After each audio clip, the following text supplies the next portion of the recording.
3 months bago linisan ulit. Dahil pag hindi nilinisan, nagda-dragging siya.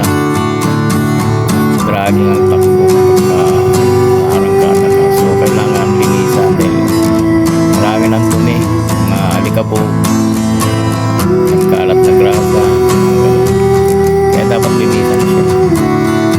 Hindi ko na naipakita yung nung buksan siya kasi pinalikan na lang yung cellphone. Ayun na lang naipakita. Ayan guys,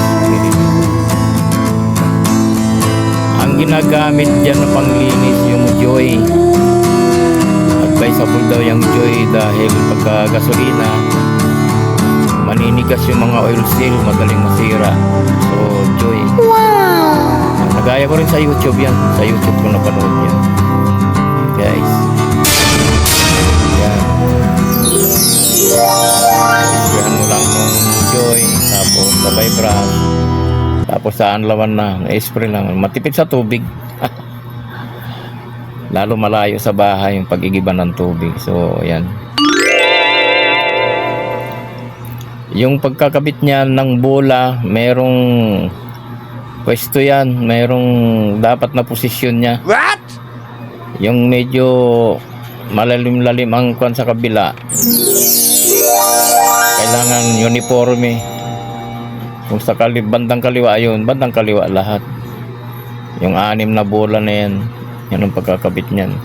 Otherwise pagka bali-baliktad, magda-dragging siya. Ayun, nangyari na nga yan eh. Kaya ako binuksan yan dahil ganun, dragging. So sabay linis na rin guys. Okay, yan, tinitignan niya kung paano ba, kaliwa o kanan. Yan, kailangan uniform yung paglalagay para hindi drag. Hindi kasi basta-basta ang paglalagay din yan. Mga bola, may mga technique eh. Yan sa pang mekanikon yan. Pero nagaya ko lang sa YouTube yan mga guys. Para matitesting mamaya pagka nagawa kung dragging kasi. Yan. Okay. Next. Yung kakabit yung slider niya. Yung slider na yan, wala namang mga clearance pa, mahigpit pa. Wala pang play. Yung kulay dilaw na yun, yan ang tinatawag na slider. Yan.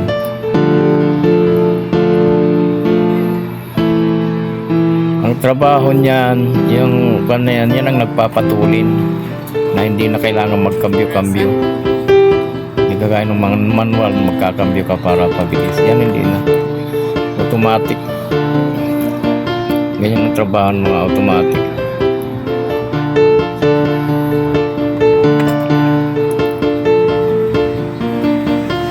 Ayan, grasa. Lalagyan ng grasa kasi mahirap pag walang grasa eh. Gagasgasin niya yung mga, yan yung pinion na yan.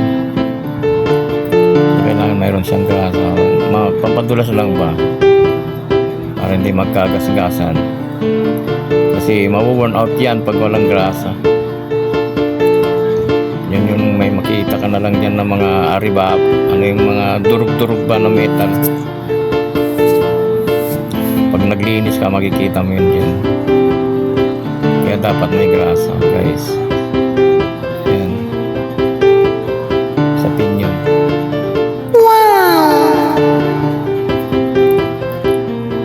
Ano naman yan sa may clutch, yung clutch niya automatic clutch yung mga yun guys. Lagyan din ng grasa para hindi magkagasgasan din yung pinion at saka yung kanyang mechanism na clutch brake. Yan, grasa ulit guys. Okay. Wow! Kunti-kunti lang grasa, kung masyadong marami. Kasi kung masyadong marami, tatalsik sa housing. Madudumihan din lang. pan eh. Magkalat ang grasa sa loob pagka masyadong marami. So konti-konti lang. Ayan guys, pinasok na. Oh, ganda ng ikot, di ba? May grasa.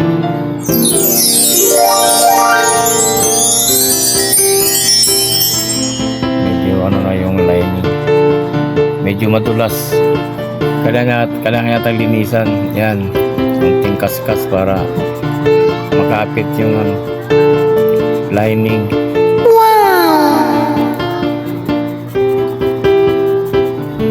Yan, para makapit siya. Yan ang pinaka-apareno ng gun clutch. Na kapag naka-area yung silinyador, pinipigil niya ngayon yung ikot niyan. Yan ang purpose niyan. Pag nagsilinyador ka, iikot na yan. Yan na. Makakabit na yung belt. Yung belt na yan, may mga technique din dyan pagkakabit. Yan. Yung mark ng belt nasa ibabaw daw yan. Dapat nasa ibabaw. Yan. Okay, sa kabila. Hindi rin basta-basta ang pagkabit niyan guys. Kung hindi ka marunong, mahirapan ka magkabit. So, may mga technique talaga.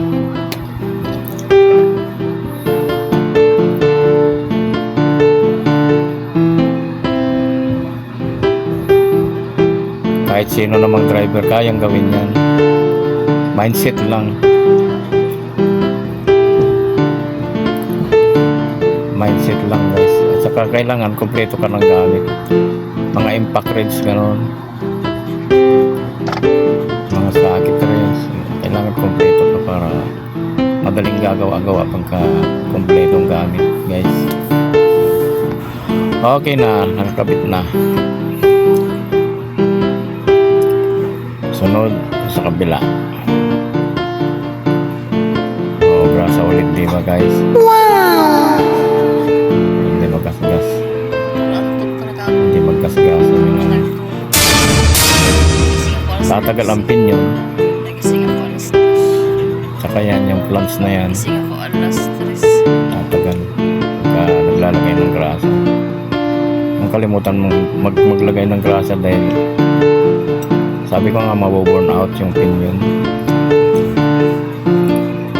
So kailangan talagang grasa. Konti-konti lang grasa, huwag masyadong marami. Kasi pag uminit yan, titilansik yan din sa loob. Magkakalat lang.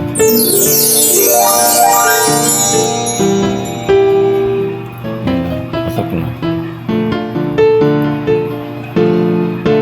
Tornilyo na, lalagay tornilyo. Spacer sa kabila, dito sa kabila, washer.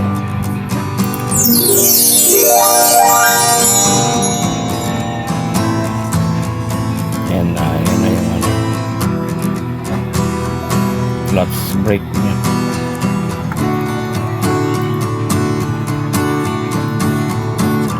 Yan, kailangan mahigpit na mahigpit yan kasi pagka maluwag hindi pwede. So impact wrench talagang kailangan yan, mahigpit. Tamang higpit lang ba guys? Okay.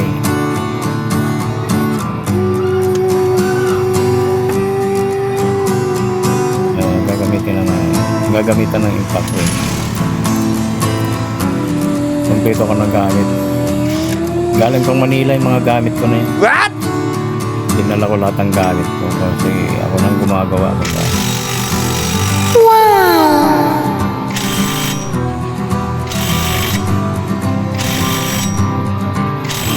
Sa mekaniko, mahal din ang servicing niya.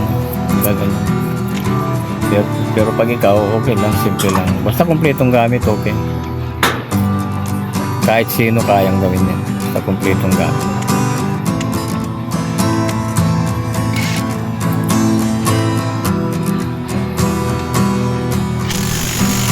Medyo matarabaho nga lang yan yung mga automatic. Hindi kagaya ng manual, yung mga kadena. Saglit lang magkabit ng kadena. Yan, maraming rekititos.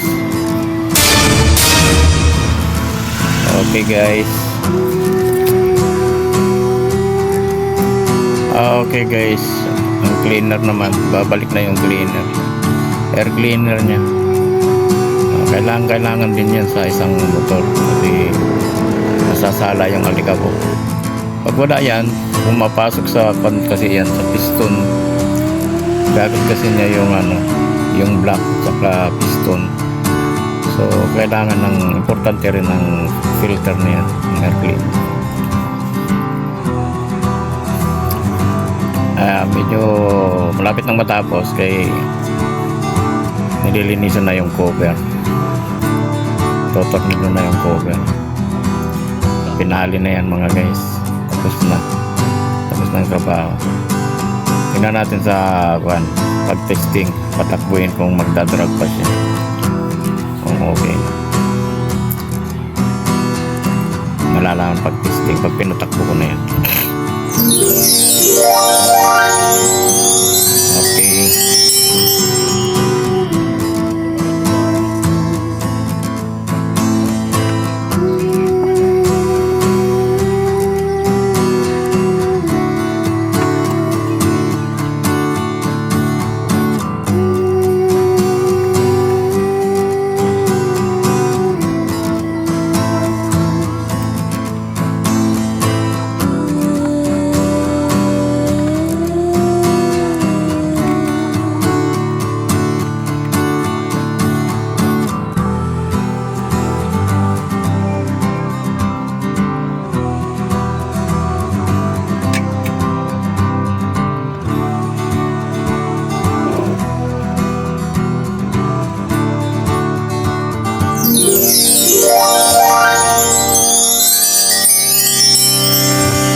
Okay. Okay. Yan, ay balik na yung takip. Ito na lang yung mga tornilyo ng cover. Okay na. Sunod yung air cleaner. Pag nalagay yung air cleaner, okay na. Pwede nang i-road test. Makita kung dragging pa siya o hindi.